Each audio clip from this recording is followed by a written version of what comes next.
24 રવિવાર 2024ની આજે આ સાલ હાલી રહી છે ત્યારે 11મા મહિનાની આ નવ ઘઉંનું વાવેતર કરેલું છે. ઘઉંના એક જ માલિક છે વાલજીભાઈ વેલજી ભુડિયા, અમારા કાકાના દીકરા થાય.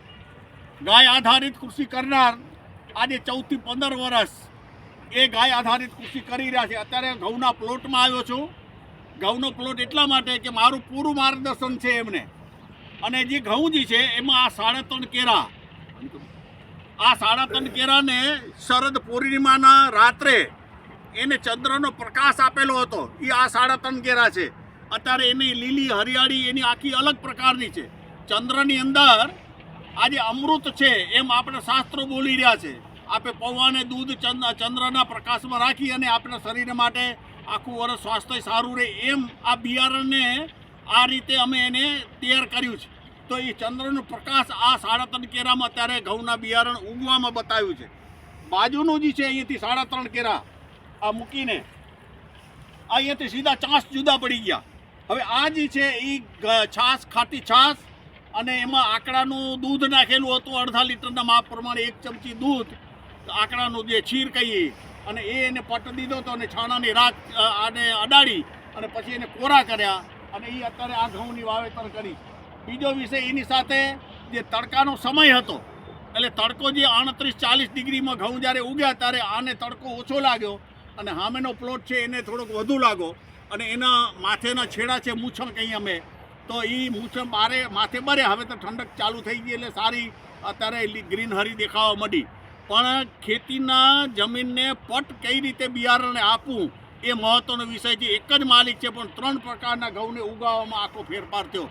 અત્યારે મારી સાથે મૂળ માલિક વાલજીભાઈ વેલજી ભુડિયા, જે બંસી ઘઉંનું આ વાવેતર છે અને ગયા વર્ષે પણ 75 રૂપિયા કિલો એને બધી બજારમાં એને વેચાણ કર્યું હતું.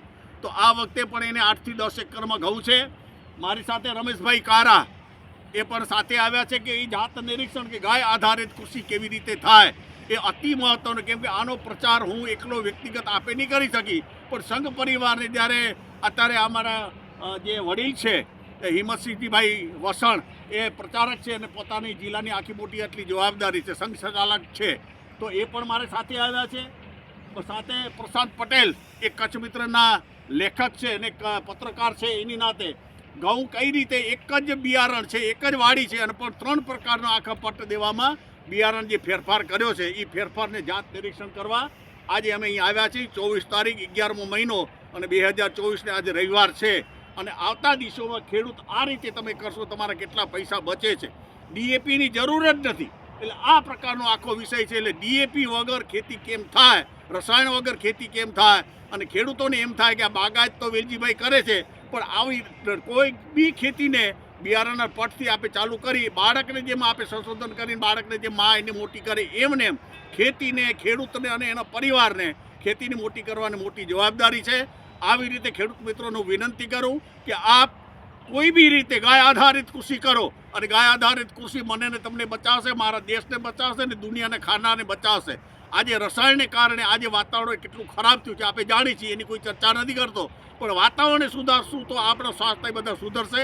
ખેડૂત મિત્રો, આપણા સર્વે પરિવારને જે તમે વેચાણ કરો છો એ આપણો સગો પરિવાર છે, એને સારી રીતે અનાજ મળી શકે અને ખાનાર પરિવારને સસ્તું શોધતા નહીં, સારું શોધીને તમે ખાજો અને તમારા પરિવારને સ્વાસ્થ્ય સારું રહે એના માટે મારા પ્રયત્નો છે. વેલજીભાઈ ભુડિયા, મારા મોબાઈલ નંબર છે 9426 99 11 12.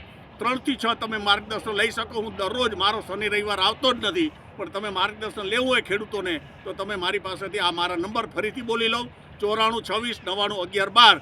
બપોર બાદ 3 થી 6 મારું માર્ગદર્શન લઈ શકો છો. જય સિયારામ, નમસ્કાર.